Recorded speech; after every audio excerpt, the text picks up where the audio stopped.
Mapayapang araw po mga senyores, mga maginong magmamano. Ngayong araw po ay bibigyan ko po kayo ng panibagong update tungkol po sa ating mga anak ng mandirigma. Ngayon po ang edad nila ay 2 months and 2 weeks old na po sila.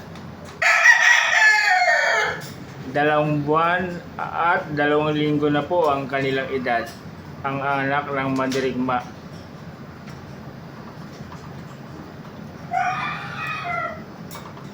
Dalawang buwan at 2 linggo na silang lumalaki.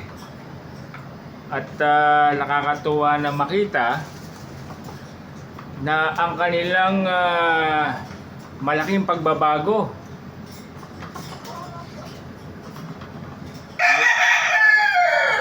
Mula nang sila ay nagsimula sa pagiging itlog hanggang mapisa ang itlog, naging sisiw. Ngayon po sila po ay ganap na stag na po sila ngayon. Ito po ang ating mga anak na mandirigma.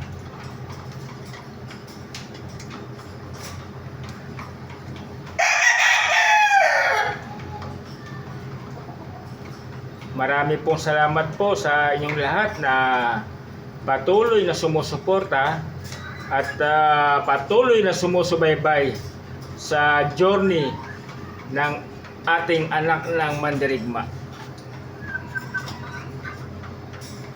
Habang tumatagal, mas lalo ko nakikita ang kanilang development.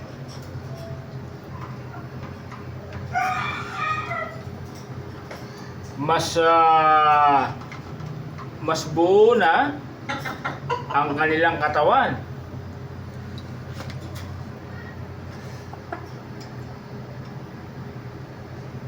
Mas makapal na rin ang kanilang balahibo. At higit sa lahat, mas active silang kumilos. Aktibo silang kumilos.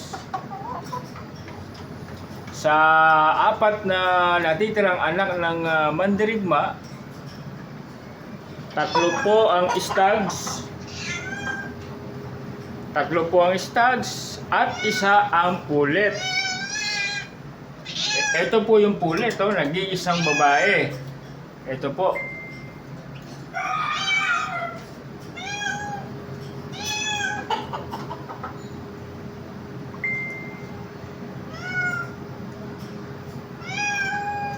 Bawat isa sa kanila ay may kanya-kanya pong ugali.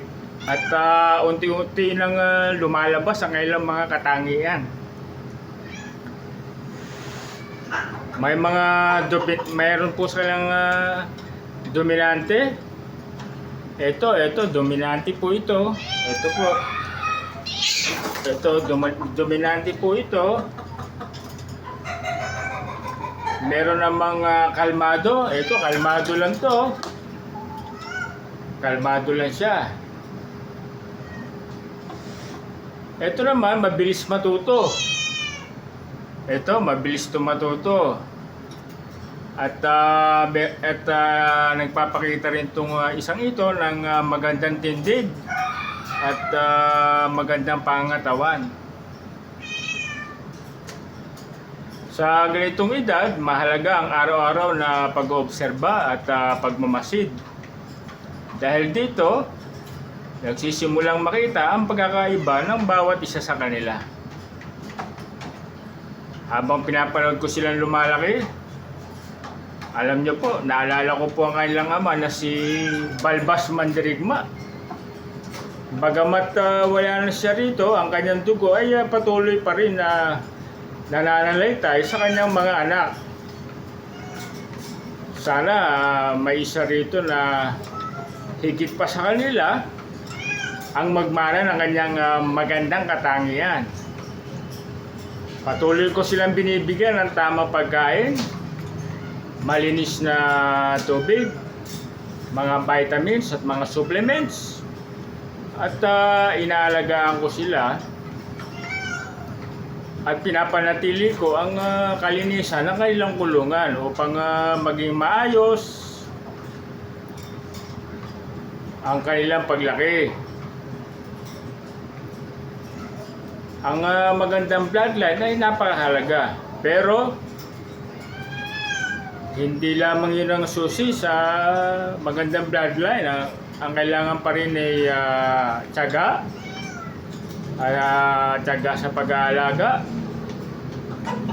tamang nutrisyon, at maingat na pagpili habang lumalaki ang ating mga alaga.